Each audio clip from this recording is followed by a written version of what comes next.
इसका मतलब आपको यह भी बताना पड़ेगा कि खंडन किस खबर का आया है।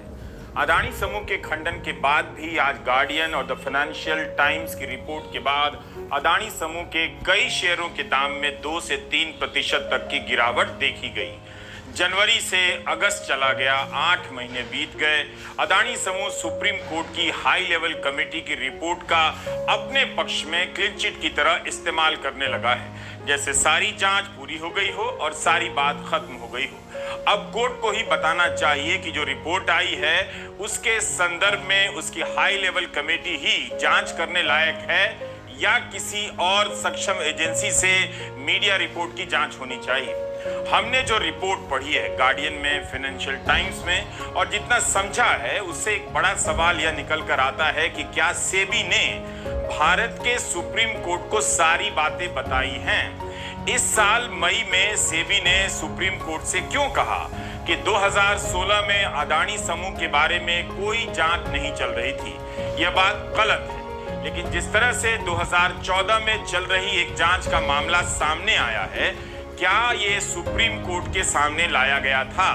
आज फाइनेंशियल टाइम्स, गार्डियन और Organized Crime and Corruption Reporting Project OCCRP की वेबसाइट पर अदानी समूह के बारे में कई पर्दाफाश किए जाने का दावा किया गया है। अदानी समूह ने उन सभी को पुराना बताते हुए सिरे से खारिज कर दिया है।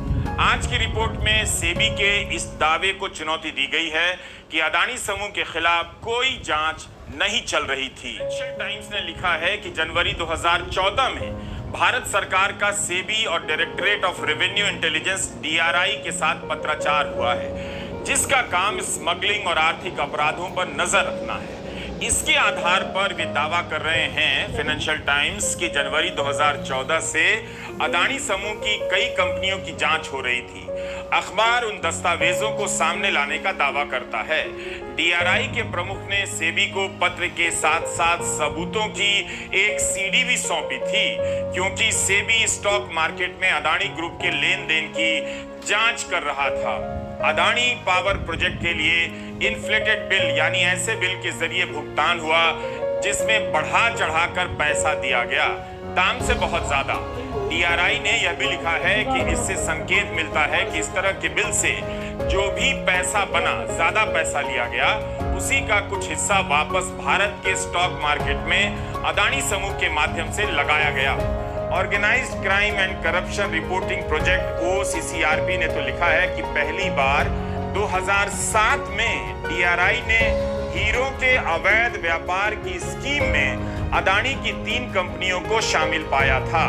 इन तीनों का निदेशक ताइवान के चैंग चुंग लिंग को पाया गया।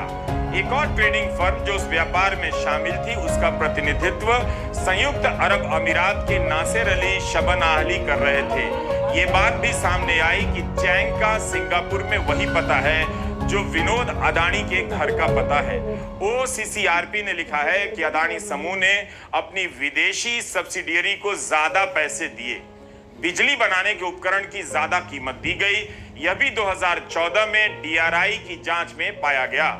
इसमें भी चैंग और आहली का नाम आता है। फाइनेंशियल टाइम्स ने लिखा है कि DRI ने मोदी के कार्यभार संभालने से ठीक पहले अदानी पर जानकारी जुटाने के निर्देश दिए थे, लेकिन मोदी के प्रधानमंत्री बनने के 3 साल बाद DRI ने अदानी को क्लीन चिट दे दी और केस बंद कर दिया।